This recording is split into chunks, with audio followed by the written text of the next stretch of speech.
friends, welcome back to my channel, and today we are going to start with the same chapter, that is resources utilization and development, but with another concept, means another topic. Okay, that is classification of resources. अब हम resources को कितने basis पे classify कर सकते हैं, हम आज वो पढ़ने वाले हैं. ठीक है, आज हम बस classification पढ़ने वाले हैं, सारे के सारे पार्ट्स बताने वाली हूँ. ठीक है, सो अच्छे से सुनना. एंड ये पेपर में आते हैं, ठीक है, एग्ज़ाम्स में ये आते ही आते हैं. या फिर अगर आपको पूछे जाएगा कि इनमें से किसी के भी like let me first tell you in brief and then I will be telling you in detail. Okay, so classification of resources, यहाँ पे क्या लिखा है, read carefully the following flow chart. So basis of classification के basis क्या है, classification जो है वो रिन्यूएबिलिटी के बेसिस पे की जाती है, ओरिजिन, अकरेंस एंड डेवलपमेंट, इन चार बेसिस पे जो है वो क्लासिफिकेशन की जाती है. ठीक है, रिन्यूएबिलिटी पे क्लासिफिकेशन की जाती है, रिन्यूएबल और नॉन रिन्यूएबल रिसोर्सेज, ओरिजिन के बेसिस पे बायोटिक एंड एबायोटिक, अकरेंस के बेसिस पे natural and man made, development पे potential and actual resources. Okay, so अगर आपको बस यही आए कि बस आपको फ्लो चार्ट बनाना है, वैसे फ्लो चार्ट का आता नहीं है कि फ्लो चार्ट बनाओ, बट अगर आपको पूछा जाए कि classify resources on the basis of occurrence, so what will you write, you will write natural and man made resources. कि क्लासीफाई करो रिसोर्सेज को on the basis of occurrence. So आपको ये पता होना चाहिए कि रेन्यूएबिलिटी के अंदर non renewable and renewable resources आते हैं, ओरिजिन के अंदर बायोटिक एबायोटिक आते हैं, अकरेंस में नेचुरल मैन मेड आते हैं, डेवलपमेंट में पोटेंशियल एंड एक्चुअल आते हैं.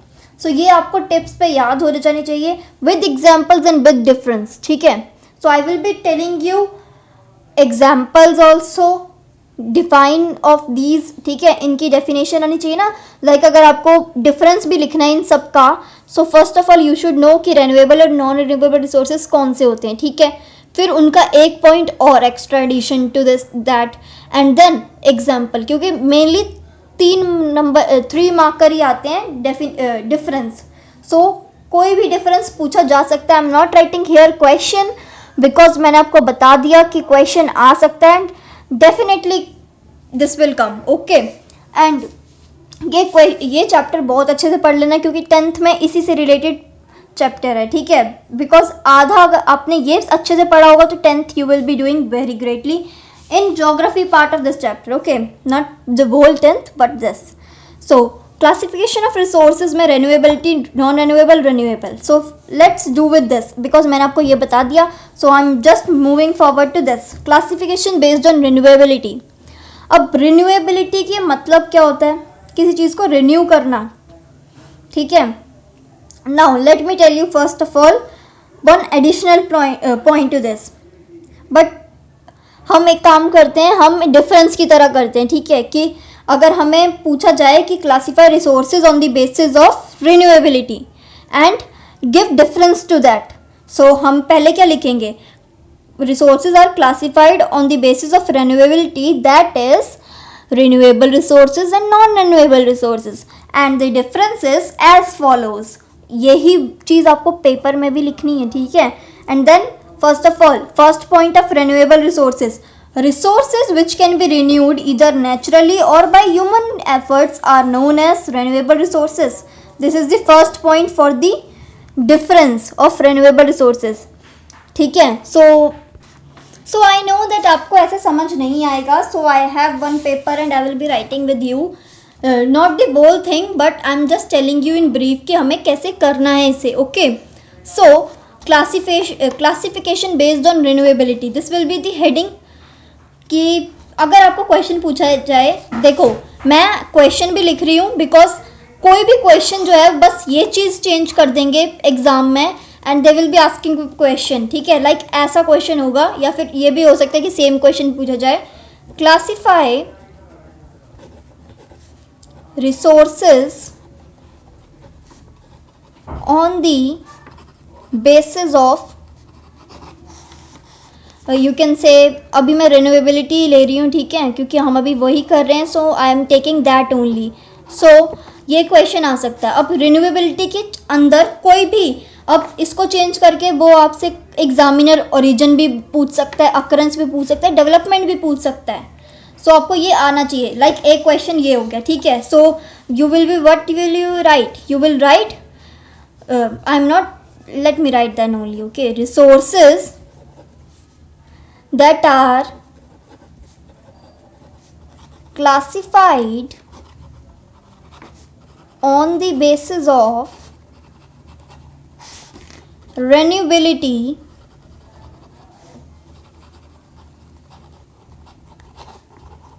are, so हम resources लिख देंगे, that is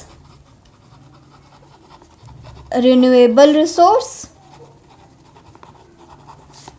and non renewable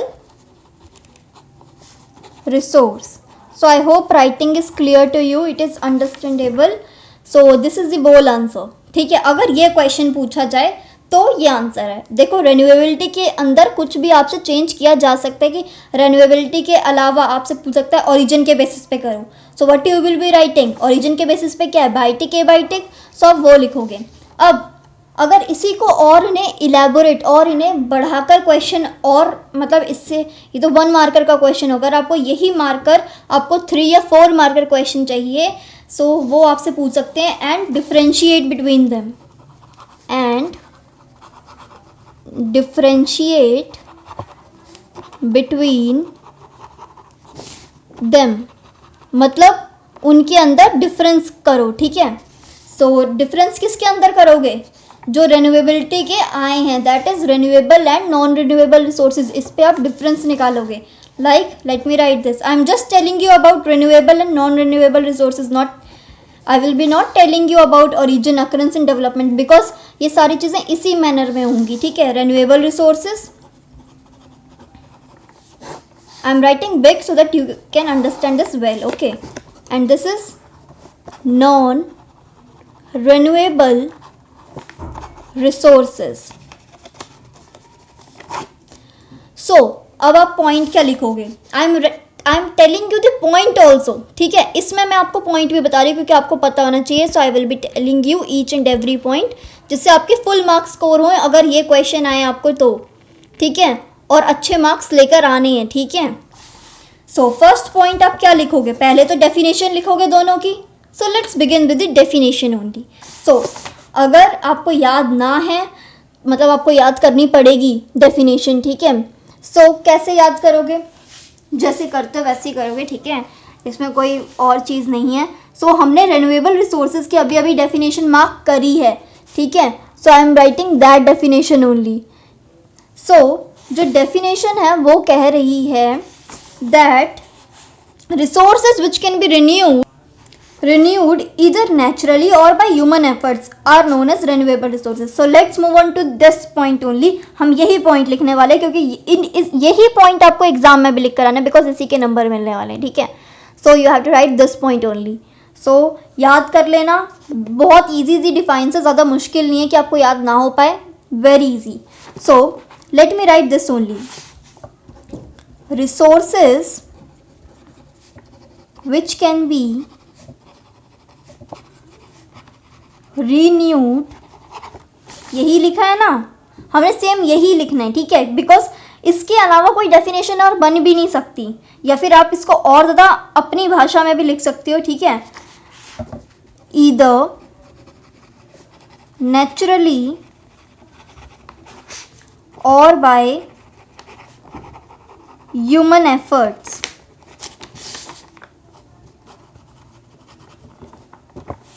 are known as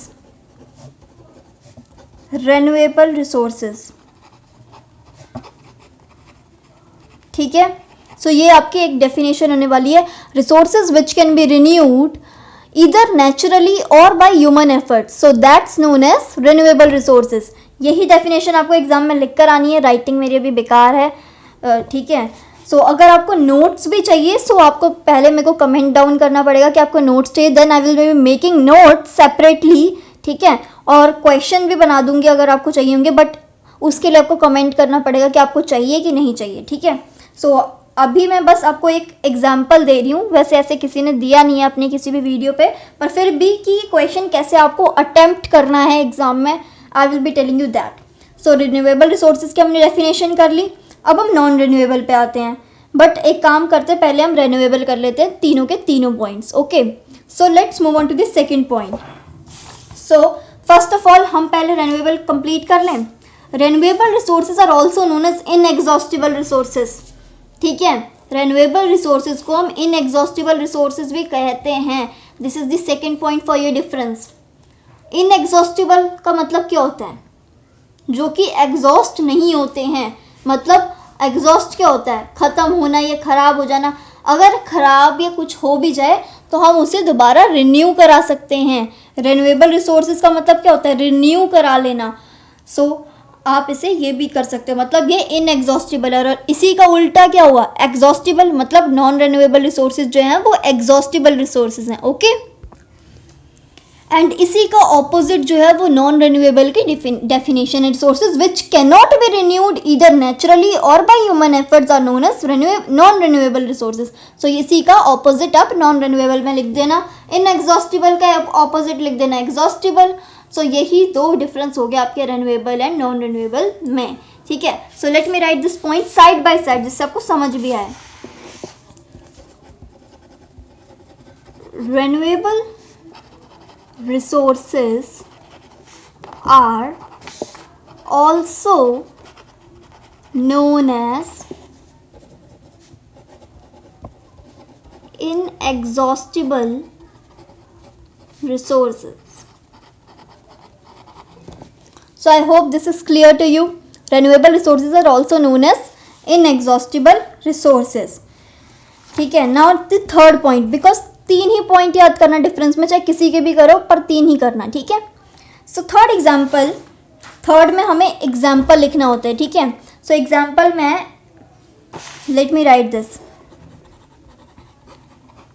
examples are, आप ये भी लिख सकते हो या फिर सीधा आप ये भी EG या फिर EX एंड दिस कॉलन बनाकर आप कर सकते हो। सो यहाँ पे एग्जाम्पल लिख रखा है सोलर एनर्जी, एग्जाम्पल भी लिखा हुआ है solar energy, air and water, ये जो है वो एग्जाम्पल हैं इसके। ठीक है, so I will be writing this also, example is solar energy, water etcetera. दो एग्जाम्पल सफिशिएंट है। ठीक है, अब यही चीज़ हमने नॉन रिन्यूएबल रिसोर्सेज के साथ भी करनी है। सो यहाँ पे अगर आपको रिन्यूएबल समझ आ गया, नॉन रिन्यूएबल आपको अपने आप समझ आ गया। ठीक है, बस एग्जाम्पल आपको याद करने पड़ेंगे, ये तो आप कर ही सकते हो बिकॉज बहुत छोटे छोटे एग्जाम्पल्स हैं। ओके, सो अगर मैं आपको बुक की लैंग्वेज बताऊँ, so let me show you that first. So I hope अब आपको दिख रहा होगा। So first of all let me mark this also, resources which take millions of year to form और रिन्यू, मतलब रिन्यूएबल रिसोर्सेज बहुत जल्दी रिन्यू हो जाते थे, बट इसमें मिलियन बहुत ज़्यादा होते हैं, काफ़ी साल लग जाते हैं इन्हें दोबारा रिन्यू होने के लिए, तो उन्हीं को हम कहते हैं नॉन रिन्यूएबल रिसोर्सेज। ठीक है, which take millions of year to form और renew is known as non renewable resources. अगर आप ये डेफिनेशन लिखोगे तो भी आपको नंबर मिल जाएंगे, और अगर आप ये डेफिनेशन लिखोगे इसकी opposite, then also you will be getting full number. ठीक है, resources which can not be renewed और either naturally or by human efforts are known as non-renewable resources. ठीक है, and they are also known as exhaustible resources. हमने यहाँ पे क्या पढ़ा था? that they are inexhaustible resources. हमने अभी लिखा भी है C inexhaustible, बट यहाँ पे इनको हटा देंगे and exhaustible लिखेंगे। ठीक है, and energy resources such as coal, petroleum, natural gas जो है वो एक से एग्जाम्पल है। सो आई होप ये भी आपको समझ आ गया होगा। नाउ अगर आपको ये लिखनी है डेफिनेशन, आप ये लिख सकते हो, I have no objection at all. So अगर आपको इसका ऑपोजिट लिखोगे तब भी आ जाएंगे। ठीक है, so I am writing opposite of this only because ये समझने में और याद करने में भी आसान होगा। या फिर ये भी ईजी है कि मिलियन ऑफ ईयर्स लग जाते हैं किसी चीज़ को रिन्यू होने के लिए, रिसोर्स को, तो उसे हम नॉन रिन्यूएबल कहते हैं। ठीक है, अभी मैं बस यही लिख रही हूँ, इसका ऑपोजिट। ठीक है, so resources which cannot be renewed either naturally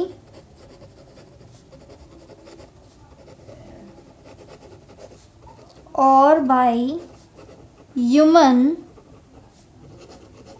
efforts are known as non-renewable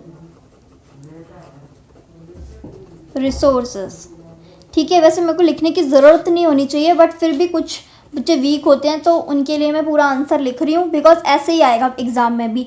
या फिर आपसे सीधा ये भी पूछ सकते हैं कि बस डेफिनेट एग्जाम डिफरेंस लिख दो, या फिर बस आपको बस इतना सा क्वेश्चन पूछेंगे एक नंबर के लिए कि classify resources on the base of renewability या ओरिजिन, जो भी पूछेंगे। ठीक है, अब इसमें हम इसका उल्टा लिखेंगे। ठीक है, non renewable resources, I have written wrong. Non-renewable resources are also known as exhaustible resources. Okay. And third one is example. So आप example सीधा ये लिख सकते हो, example are coal, natural gas, petroleum. ठीक है, 2 काफ़ी हैं, एसेट्रा लिख देना, and this is sufficient. So coal, natural gas, petroleum, यही एग्जांपल दे रखे थे, और मिनरल्स भी लिख सकते हो। नाउ अब आप स्क्रीनशॉट भी ले सकते हो अगर आपको लेना है, बिकॉज ये पूरा आंसर है। Classify resources on the basis of renewability and differentiate between them. Okay, so पहले आपको ये 2 पता होने चाहिए कि रिन्यूएबिलिटी के बेसिस पे क्लासिफिकेशन क्या होती है, लाइक रिन्यूएबल और नॉन रिन्यूएबल, फिर उसका डिफरेंस लिख दोगे। ठीक है, सो मैंने बस यही बताया, मैं हर किसी का ये पार्ट पूरा करके नहीं दिखाने वाली। I will be telling you I have just tell you about this only. और इसके बाद सेम क्वेश्चन ही रिपीट होगा, like classify resources on the based on origin के बेसिस पे भी। सो बताओ क्या होगा, क्वेश्चन ये आ सकता है कि रिन्यूएबिलिटी को काटकर आपसे पूछा जाएगा ओरिजिन के बेसिस पे। ठीक है, सो अब ओरिजिन कर देना, एंड डिफरेंशिएट बिटवीन ओरिजिन की जगह पे क्या आया है, biotic and abiotic resources. See, biotic and abiotic resources. So आप इधर लिखोगे बायोटिक एंड एबायोटिक। ठीक है, एंड रिसोर्सेज ऑलरेडी रिटन है। ठीक है, सो आप ऐसे करोगे, फिर आपने बायोटिक रिसोर्सेज, यही हम अक्रेंस और डेवलपमेंट में भी करने वाले हैं। ठीक है, जैसे मैंने आपको पहले ही बताया था क्लासिफिकेशन में कि रिन्यूएबिलिटी, ओरिजिन, अक्रेंस और डेवलपमेंट है। तो हमने अभी तक रिन्यूएबिलिटी की क्लासिफिकेशन कंप्लीट कर ली है, जिसमें हमें मेनली यही पता होना चाहिए जो क्वेश्चन मैंने आपको पहले ही करा चुकी हूँ, that is classify resources on the basis of renewability and differentiate between them. Mainly यही क्वेश्चन पूछा जाता है, पर आपको सबके जो हैं वो डिफरेंसेस पता होने चाहिए कि रिन्यूएबल रिसोर्सेज और नॉन रिन्यूएबल में क्या है, बायोटिक, एबायोटिक में क्या है। जितने भी क्लासिफिकेशन है उन सब के डिफरेंसेस आपको पता होने चाहिए, like natural, man made, potential, actual. I will be marking you also. ठीक है, I will be telling you the points that you have to write. So यहाँ तक हमने कर लिया था, जिसमें हमने एग्जाम्पल्स किए थे नॉन रिन्यूएबल रिसोर्सेज के, that is coal, petroleum, natural gas and other minerals are the examples of non-renewable resources. There is a concern about their over exploitation. अब हम इन्हें बहुत ज़्यादा यूज़ करते हैं तो इससे वो एक्सप्लॉइट हो रहे हैं। ठीक है, सो अब जो है वो कंसर्न, मतलब ज़्यादा जो कंसर्न दिया जा रहा है वो ओवर एक्सप्लॉइटेशन पे दिया जा रहा है, जो कि नॉन रिन्यूएबल रिसोर्सेज से हो रहा है। They are available in limited amount on the earth surface. ये बहुत कम मात्रा में अभी भी इंडिया और अर्थ की स्पेस में, सरफेस में हैं। ठीक है, बहुत लिमिटेड अमाउंट में। And complete utilization of such resources would result in their exhaustion. So it is the one and the same thing. These resources have to be used very carefully, as complete exhaustion of these resources would have an adverse effect on the future generation. So mainly यहाँ पे क्या कहा जा रहा है कि जो भी हम नॉन रिन्यूएबल रिसोर्सेज हैं उन्हें हमें अच्छे से यूज़ करना चाहिए, अच्छे से यूटिलाइज़ करना चाहिए, ठीक है। इनका ज़्यादा ओवर यूटिलाइजेशन नहीं करना चाहिए। अगर ज़्यादा करोगे तो ओवर एक्सप्लॉयटेशन होगी, जो कि हमें नहीं करनी है, ठीक है। सो हमें कहा गया है दैट ये जो हैं वो बहुत कम मात्रा में अवेलेबल है, they are present in very small little amount and we have to use them okay in very judicious manner, मतलब बहुत अच्छे से यूज़ करना है जिससे हम आगे भी उसे यूज़ कर सकें, ज़्यादा इफ़ेक्ट ना पड़े फ्यूचर जनरेशन पे, जो आने वाली पीढ़ी है उस पर, ठीक है। Some of the minerals like metallic ores like gold and silver जो है वो मेटेलिक ओर्स हैं, ठीक है, ये मिनरल्स में आते हैं। आर रिसाइकलेबल जो कि हम रिसाइकल कर सकते हैं चीज़, ठीक है। दीज मेटल्स में B use again and again after processing, अगर हम इन टाइप के मेटल्स को जो है वो बार बार यूज़ भी कर सकते हैं। We can use them again and again after processing करने के बाद भी। So I hope this concept of renewability का आपको समझ आ गया होगा। दैट इज़ हमने ये किया कि रेन्यूएबिलिटी की क्लासिफिकेशन में आता है क्लासिफिकेशन ऑफ रेन्यूएबिलिटी में आता है, यस आई एम राइट, जिसमें हमने पढ़ा था रेन्यूएबल और नॉन रेन्यूएबल रिसोर्सेज, जिसमें हमने डिफरेंसेस किए थे, ठीक है। अब यही चीज़ हमने डिफरेंसेस में एक चीज़ हमने लिख दी है, ठीक है। हमने रेन्यूएबल रिसोर्सेज में ये 3 पॉइंट्स कवर किए। इसके अलावा जो बुक में है वो ये लिखा हुआ था that some of the renewable resources are always available and do not get exhausted by human activities, for example solar and wind energy, जो कि यही चीज़ हुई, सोलर एनर्जी और विंड एनर्जी या वाटर है, सारे एग्जाम्पल है renewable resources के।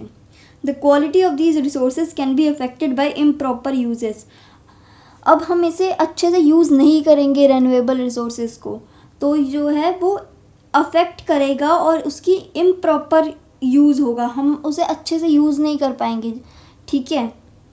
अगर हम उसकी क्वालिटी जो है वो अच्छे से अफेक्ट हो जाएगी तो हम उसे यूज़ नहीं कर पाएंगे ढंग से, ठीक है। The quality of these resources can be affected by improper usage. So उसके बाद हमारा ये कॉन्सेप्ट था जिसमें हमने नॉन रेन्यूएबल का पढ़ा, जिसमें हमने 3 पॉइंट्स कवर किए। उसके बाद यहाँ पे यही लिखा है कि ये जो है वो बहुत ज़्यादा कम मात्रा में अवेलेबल हैं, सो इसकी वजह से ओवर एक्सप्लॉयटेशन होती है। एंड यहाँ पे एक एग्जांपल दे रखा है कि कुछ मिनरल्स भी हैं like gold and silver, metallic ores हैं जो कि गोल्ड एंड सिल्वर हैं, जो कि रिसाइकलेबल हैं, जिससे हम इन्हें बार बार यूज़ कर सकते हैं। सो आई होप यहाँ तक आपको समझ आ गया होगा। Now let's move on to the classification based on origin के ऊपर क्लासिफिकेशन। लाइक मैंने आपको अभी बताया, जैसे क्वेश्चन आ सकता है, अब रेन्यूएबिलिटी को हटा देगा एग्जामिनर और लिख देगा ओरिजिन, यहाँ से renewable resources non renewable resources की जगह आपको क्या लिखना है, that is biotic and abiotic resources, ठीक है। बस क्वेश्चन यहाँ पे ही चेंज होगा, बस ओरिजिन चेंज होगा, उसके बाद आपका पूरा आंसर चेंज हो जाएगा, ठीक है। ओरिजिन में क्या क्या चीज़ें आती हैं, बायोटिक और एबायोटिक रिसोर्सेज, जिसमें हम अभी करने वाले हैं। फिर उनके डिफरेंसेस आपको पता होने चाहिए, ये नहीं होगा कि सेम क्वेश्चन एग्ज़ाम में पूछा जाएगा, बस यहाँ तक भी पूछा जा सकता है या बस ये पार्ट ही पूछा जा सकता है, तो कुछ भी पूछा जा सकता है। इसलिए मैंने आपको एक एग्जांपल रेन्यूएबल नॉन रेन्यूएबल का बता दिया। सो अब क्या है, अब है बायोटिक और एबायोटिक। सो हम पहले उसे पढ़ लेते हैं, ठीक है। मैं ये अब मैं दोबारा नहीं लिखूँगी बायोटिक और एबायोटिक का डिफरेंस, बिकॉज ये सेम मैनर में ही होने वाला है, ठीक है। So classification based on origin, जिसमें biotic and abiotic resources cover होते हैं, ठीक है। मैं यहाँ पे लिख भी रही हूँ। So resources which are obtain from biosphere, biosphere कौन सा है, आपने स्फेयर्स बड़े होंगे like stratosphere, lithosphere, hydrosphere. So ये सारे स्फेयर्स होते हैं जो कि बायोस्फेयर है, मतलब जो एयर में अराउंड जो लिविंग बींग्स हैं, ये सारे जो हैं वो बायोटिक के अंदर आते हैं। Resources which are obtain from biosphere and have life, जिनके पास लाइफ है, जो लिविंग थिंग्स हैं, उन्हें हम बायोटिक रिसोर्सेज कहते हैं।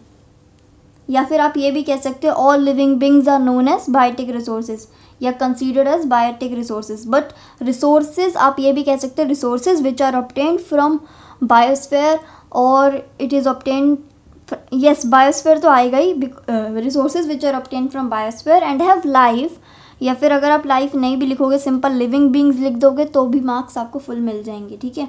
सो resources which are obtained from biosphere and have life are known as biotic resources, तो उन्हें हम बायोटिक रिसोर्सेज कहते हैं।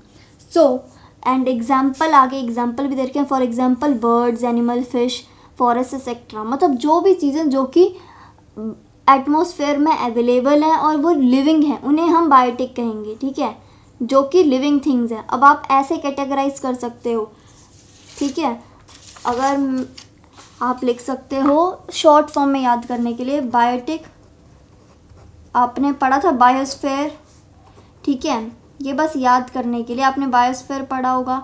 सो बायोस्फीयर में क्या होता है, जो कि एटमॉस्फेयर में अवेलेबल होती है एयर, और जो लिविंग बींग्स सारे बायोस्फीयर में कवर होते हैं, मतलब अर्थ जो है हमारी बायोस्फीयर है जिसमें सारे लिविंग बींग्स रह रहे हैं। सो बायोटिक मतलब बायो से बायोटिक के वर्ड से याद रख लो, बायोस्फीयर के वर्ड से याद कर लो कि शुरू का वर्ड जो है वो बायोटिक होने, सो शुरू का वर्ड बायोटिक होने वाला है, बायोस्फीयर से याद रख लो, या फिर बायोटिक वर्ड से बायो याद रख लो, क्योंकि दोनों के शुरू के वर्ड जो हैं वो बायो बायो ही हैं, ठीक है। सो बायोस्फीयर मतलब जिसमें सारी लिविंग बींग्स रहेंगे, सो आप ब्रैकेट में लिख सकते हो लिविंग बींग्स, ठीक है, ऑल लिविंग बींग्स। एंड अगर यही चीज़ हम ए बायोटिक में करें तो ए बायोटिक में क्या होगा, बायोस्फीयर से तो होगा नहीं, बट यहाँ पे सारे नॉन लिविंग थिंग्स आएंगे। सो आप सिंपली लिख सकते हो non living things, all non living things come under, or you can say non living things also, ये non living beings, okay, both are correct. Non living beings are abiotic and living beings are biotic.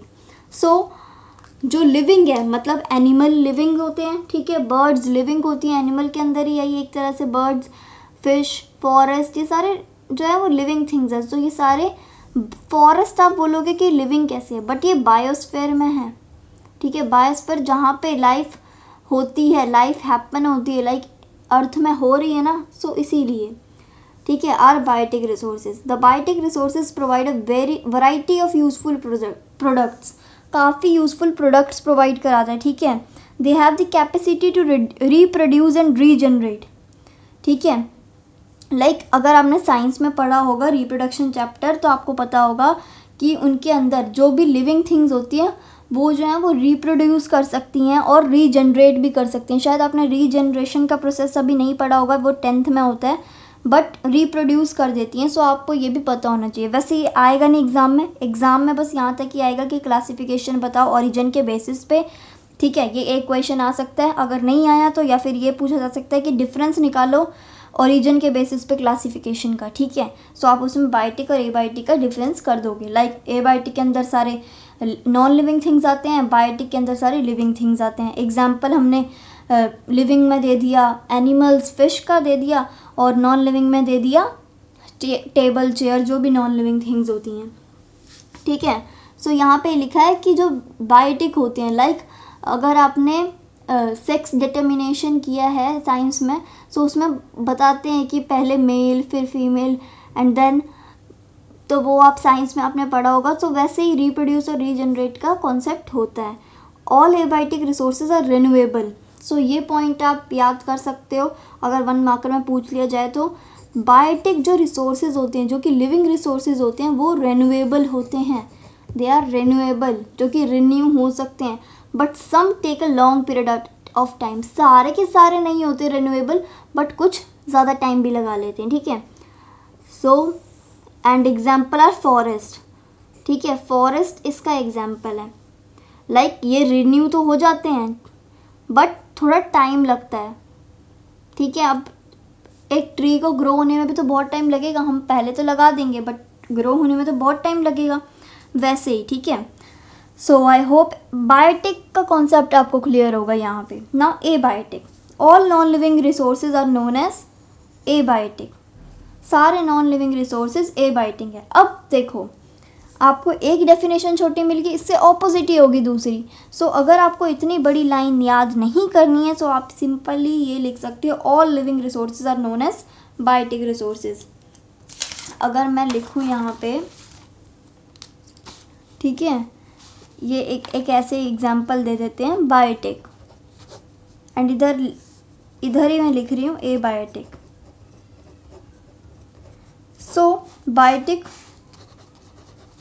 सो यहाँ पे क्या लिखा है, यहाँ पे छोटे से लिखा है all non living resources are known as abiotic. So all living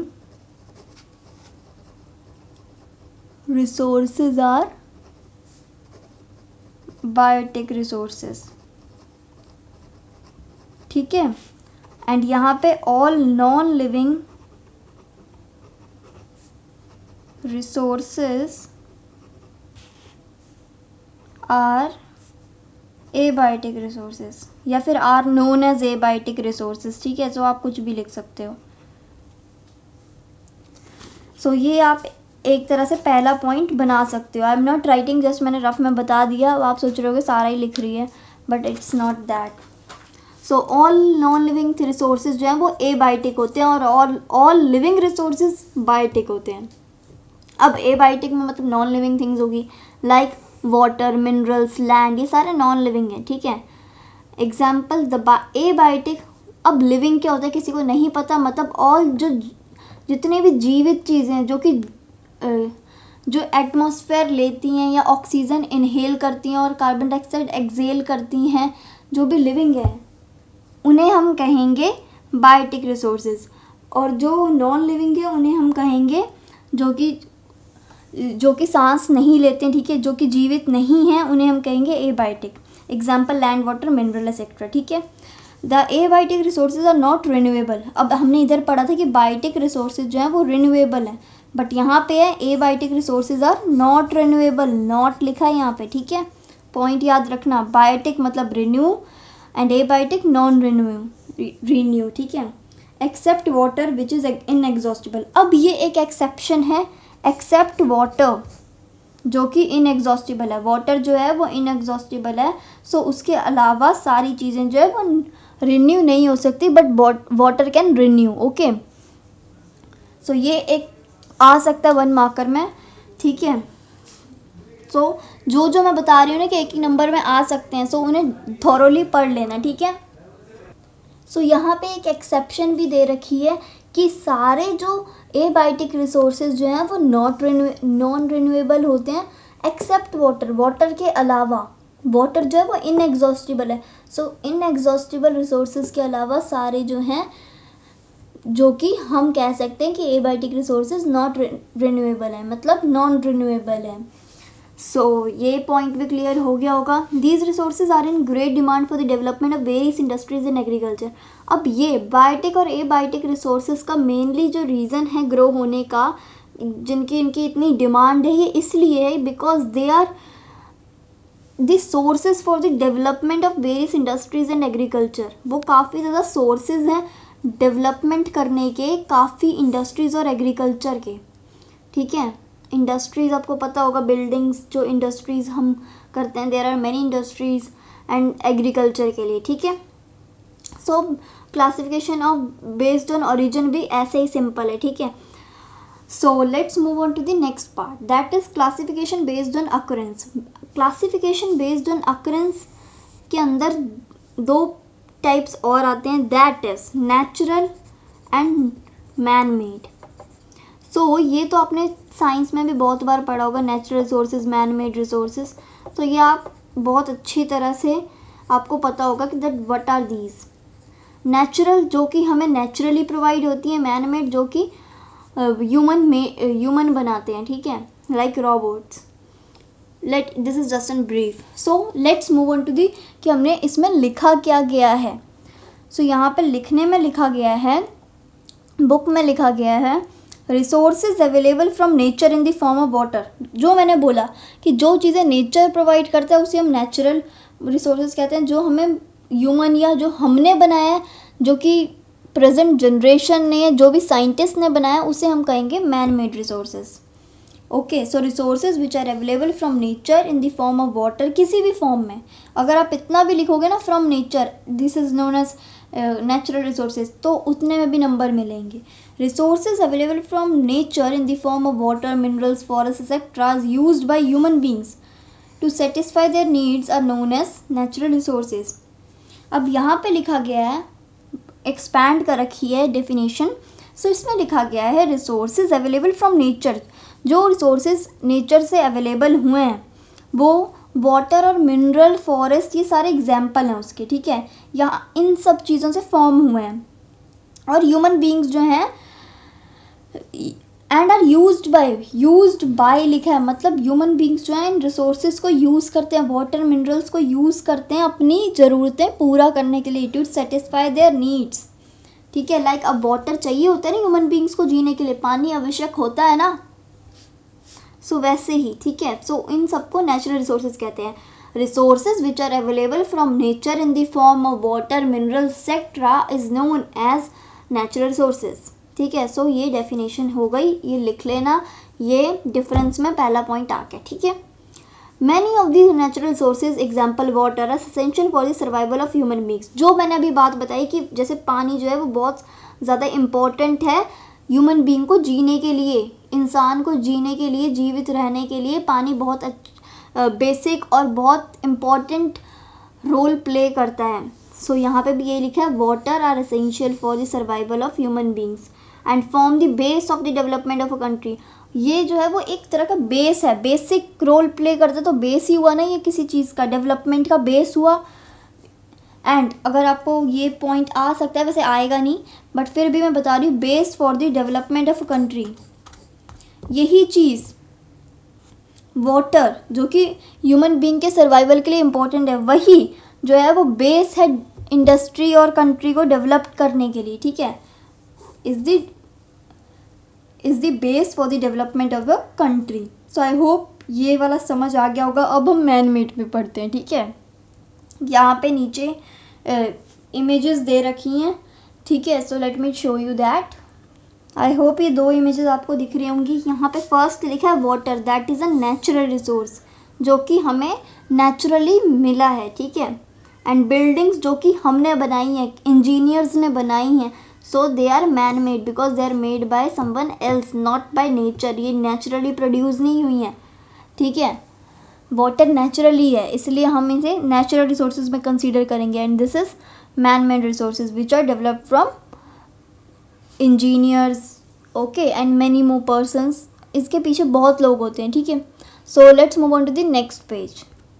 so nextly यहाँ पे लिखा गया है resources created by human beings. जो ही मैंने बोला कि जो चीज़ें जो इंसान बनाते हैं, इंजीनियर्स बनाते हैं, वो इंसान ही हैं. जो भी इंसानों ने चीज़ें बनाई हैं वो मैन मेड रिसोर्सेज हैं. Resources created by human beings to satisfy their, अपनी ज़रूरतों को पूरा करने के लिए जो जो रिसोर्सेज ह्यूमन बींग्स या इंसानों ने, जो जीवित प्राणी हैं उन्होंने बनाए हैं, उन्हें हम मैन मेड रिसोर्सेज के अंदर कवर करेंगे. फॉर एग्जाम्पल रोड्स, बिल्डिंग्स, हमने अभी इंडस्ट्रीज़ भी देखी, बिल्डिंग्स भी देखी. सो ये एग्जाम्पल हैं इसके. These resources are essential for us, ये हमारे लिए बहुत ज़्यादा इंपॉर्टेंट है, एसेंशियल है, ज़रूरी हैं. But they are also developed from natural resources, पर ये भी नेचुरल रिसोर्सेज से डेवलप्ड हुए हैं. ठीक है, the quality and the quantity of a people of a country determine the it's human resource. अब कहीं पे ये क्वेश्चन आ भी जाता है कि जस्टिफाई द स्टेटमेंट. ठीक है, जस्टिफाई दिस स्टेटमेंट. ठीक है, सो ये क्वेश्चन आ सकता है, वैसे कभी कभार पूछा जा सकता है, ज़्यादा नहीं बट पूछा जाता है. सो इस लाइन का आपको जस्टिफिकेशन देना है. सो इसके आगे के पॉइंट इसकी लाइन के जस्टिफिकेशन पॉइंट हैं. Okay, so the quality and the quantity of people, कितनी क्वालिटी और कितनी क्वांटिटी है हमारी लोगों, कंट्री, हमारे देश की लोगों के पास. ठीक है, वो ही ह्यूमन रिसोर्स, कितने रिसोर्स यूटिलाइज करेंगे वो उस पर डिपेंड करता है. Healthy and well educated people country to their respective societies positive way. अब जो हेल्दी होंगे, जो कि हेल्दी होंगे, ठीक है, जो पर्सन मेंटली फिजिकली हेल्दी होगा, ठीक है, और एजुकेटेड भी होगा, healthy and well educated people contribute their respective society in positive way, वो पॉजिटिव वे में करेंगे, ठीक है। अब ये पॉजिटिव कोरोना पॉजिटिव वाला नहीं है, ठीक है, ये अच्छा वाला पॉजिटिव है, नॉट दैट वन, ओके। सो किसी किसी को होता है कि नेगेटिव और ऑपोजिट पॉजिटिव, बट यहाँ पे पॉजिटिव अच्छे वे में बोला गया है, ना कि गंदे वे में, ठीक है। So healthy and well educated people, इसमें बस यही कहा गया है जो पर्सन हेल्दी हैं, ठीक है, जो मेंटली फिजिकली स्ट्रॉन्ग हैं, अपने आप को संभाल सकते हैं, and they are educated too, जो एजुकेटेड भी हैं, पढ़े लिखे भी हैं, लिटरेट भी हैं, वो जो है वो अपनी सोसाइटी, अपने जो भी जहाँ पे भी वो रहते हैं उसको पॉजिटिव वे में कंट्रीब्यूट करते हैं। और इसके अलावा इससे उल्टा होगा जो कि अनएजुकेटेड नहीं होंगे, मेल नरिश, जिनको जो हेल्दी नहीं है, जो मेंटली फिजिकली स्ट्रॉन्ग नहीं है, उन्हें हम कहते हैं malnourished. And illiterate people, मैंने अभी वर्ड यूज़ किया था लिटरेट भी, अगर आपने ढंग से सुना होगा, सो उसका ऑपोजिट होता है इलिटरेट। सो जो कि person healthy mentally physically strong नहीं है, मतलब मेल नरिश्ड है, और पढ़ा लिखा नहीं है, मतलब इलिटरेट है, सो वो जो है वो अपनी सोसाइटी को नेगेटिव वे में कंट्रीब्यूट करता है, नेगेटिव वे में भी, या फिर यहाँ पे लिखा गया है कि ज़्यादा कंट्रीब्यूट नहीं करता है, मतलब एक ही बात हुई, ज़्यादा कंट्रीब्यूट भी नहीं करता और नेगेटिव वे में, ठीक है।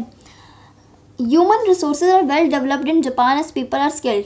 अब एक क्वेश्चन यहाँ आता है कि ह्यूमन डेवलपमेंट, जो ह्यूमन की डेवलपमेंट है वो जापान में ज़्यादा अच्छी क्यों है as compared to any other country, ठीक है। Human resources are well developed in Japan. अब अगर ये क्वेश्चन पूछा जाए कि ह्यूमन रिसोर्सेज ज़्यादा डेवलप्ड क्यों है जापान में, सो आप क्या आंसर दोगे? Human resources are well developed in Japan as people are skilled and technically developed. People skilled हैं और टेक्निकली जो हैं वो बहुत ज़्यादा डेवलप्ड हैं। लाइक हमने अभी इधर भी किया था स्किल एंड टेक्नोलॉजी, वैसे ही यहाँ पे भी है skilled and technically advanced. So human resources इसलिए ज़्यादा वेल डेवलप्ड है जापान में क्योंकि वो जो है वो बहुत अच्छे से यूटिलाइज करते हैं अपने स्किल्ड लेबर और टेक्निकली डेवलपमेंट करते हैं, ठीक है। African nation, in spite of being rich in resources, are less developed as most of the people are unskilled and illiterate. अब अगर हम कंपैरिजन करें जापान का अफ्रीकन लोगों से, अफ्रीकन नेशन से, सो क्या हम देखते हैं? हम देखते हैं कि जो उनके पास रिसोर्सेज ज़्यादा होते हैं, they are rich in resources, but they are not developed as Japan. वो इतने डेवलप नहीं है जैसे जापान है। क्यों नहीं डेवलप्ड है? क्योंकि उनके पास अच्छे लेबरर नहीं है, ठीक है, लोग पढ़े लिखे नहीं है, people are illiterate and they are unskilled. So ये दो रीज़न है कि वहाँ के लोग ज़्यादा नहीं हैं। अब देखो, अगर यही क्वेश्चन पूछा जाए एग्ज़ाम में, सो क्या करोगे? ये क्वेश्चन पूछा जाए कि जापान में ज़्यादा ह्यूमन रिसोर्सेज जो है वो वेल डेवलप्ड हैं जापान में, इसका आंसर दो। सो आप क्या लिखोगे? वैसे 1 मार्कर में पूछा जाएगा कि why development in human resources are well, why, रुको क्वेश्चन भी लिख दूँ मैं ज़रा, वाई पूछ लेते हैं, कभी कभार 1 मार्कर में भी पूछ लिया जाता है। So why human resources are well developed in Japan, justify या फिर explain the given point। ये कुछ भी क्वेश्चन आए तो आप उसका आंसर क्या दोगे? Human resources are well developed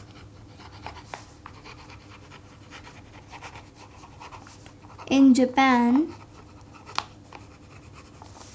as, क्योंकि वहाँ के पीपल जो हैं वो पढ़े लिखे हैं और उनके पास अच्छे से स्किल्ड भी हैं।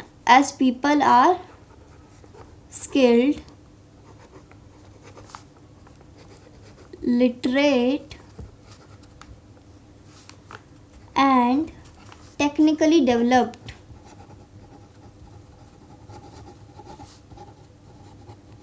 सो ये आपका आंसर हो सकता है, ठीक है। अब अगर यही क्वेश्चन थोड़ा उल्टा करके पूछ लिया जाए, आई होप यहाँ तक आपको समझ आ रहा होगा कि क्या लिखा है।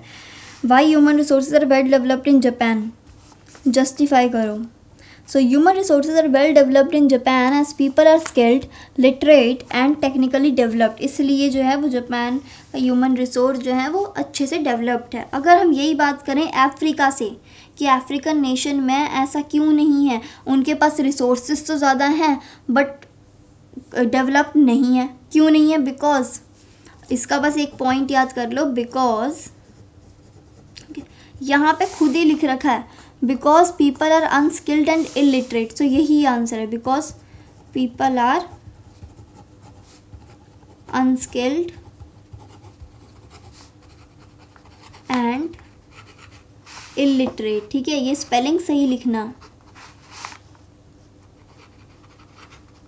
तो ये जो है ये तो आपकी अफ्रीकन नेशन वाला अगर कोई पूछे तो उसके लिए आपका ये आंसर होना चाहिए, because people are unskilled and illiterate.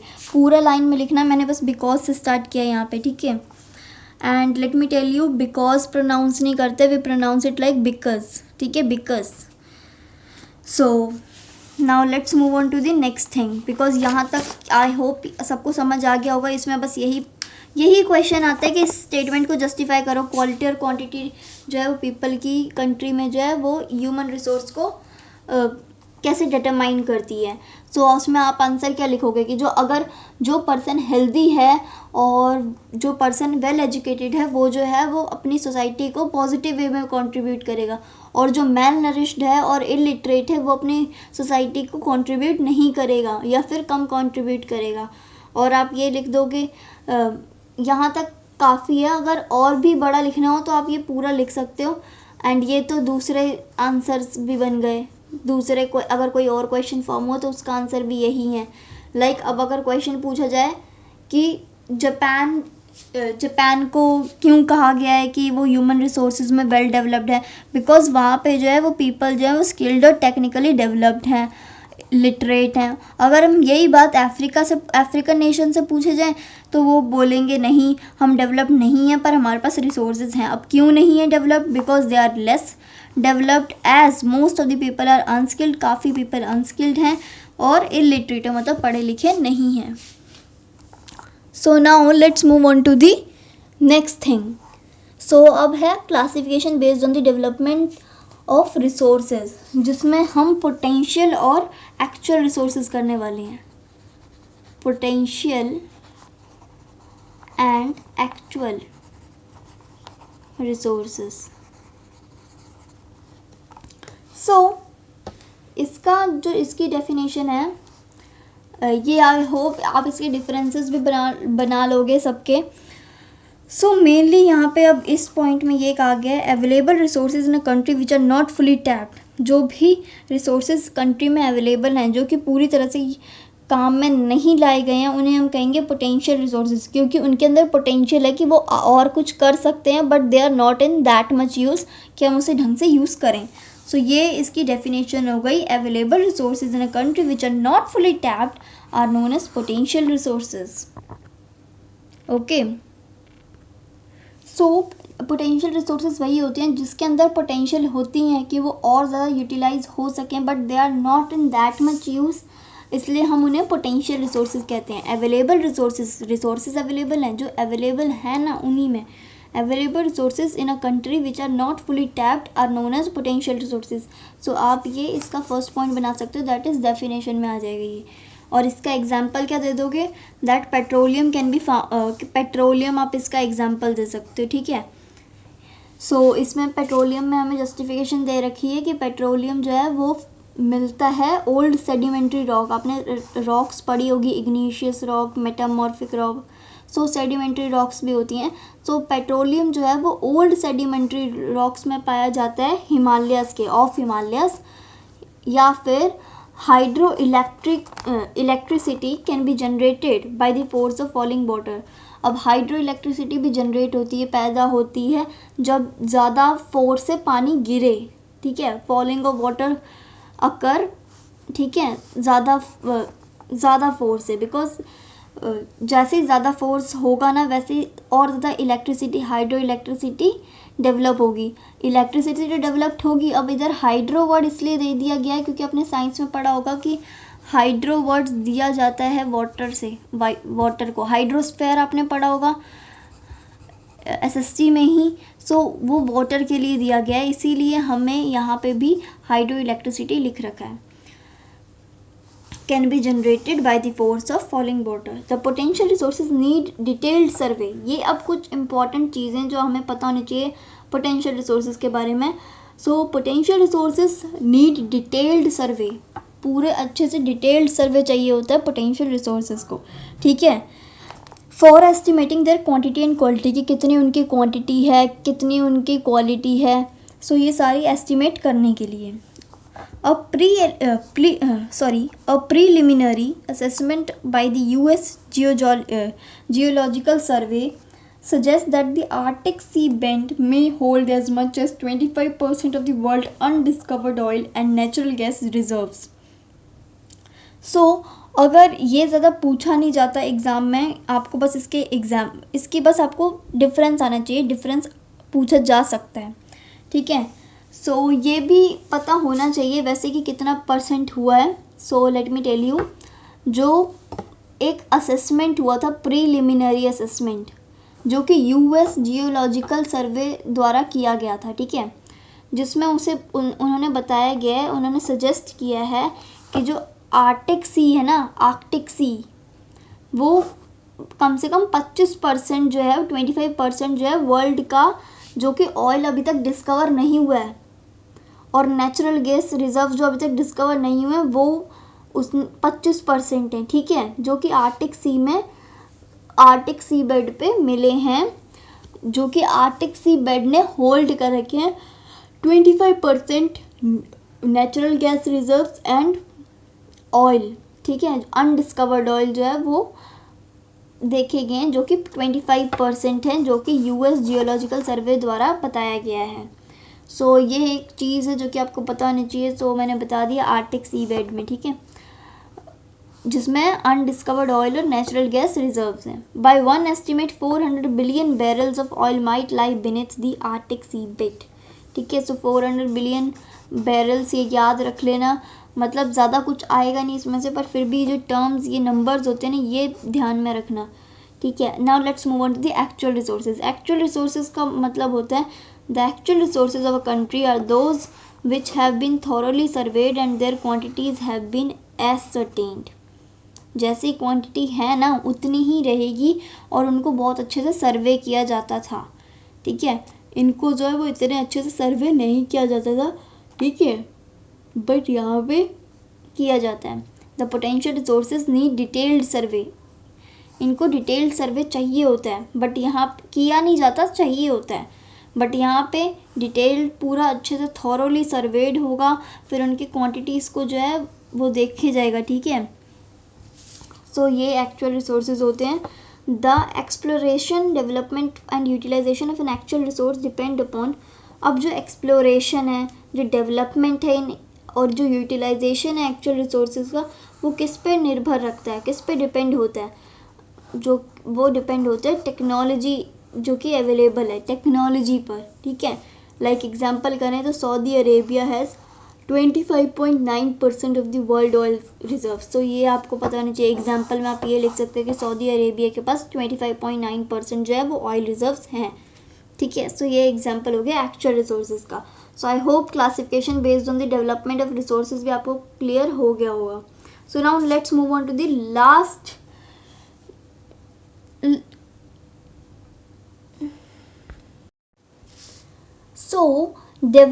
Sustainable development and conservation जो है वो हम आगे करने वाले हैं, ठीक है, इन टमोरोज और डे आफ्टर टमोरोज वीडियो, ठीक है। So stay tune for that. अगर आपको ये भी समझना है, पूरा चैप्टर ही समझाऊंगी मैं तो।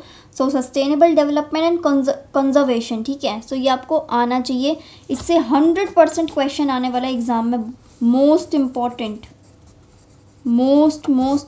मार्क कर लो, ठीक है, पक्का क्वेश्चन आने वाला है इसमें से, ठीक है। So if you like this video, do like, share, subscribe to my channel and don't forget to hit the bell icon for all the new updates for my new videos. Thank you.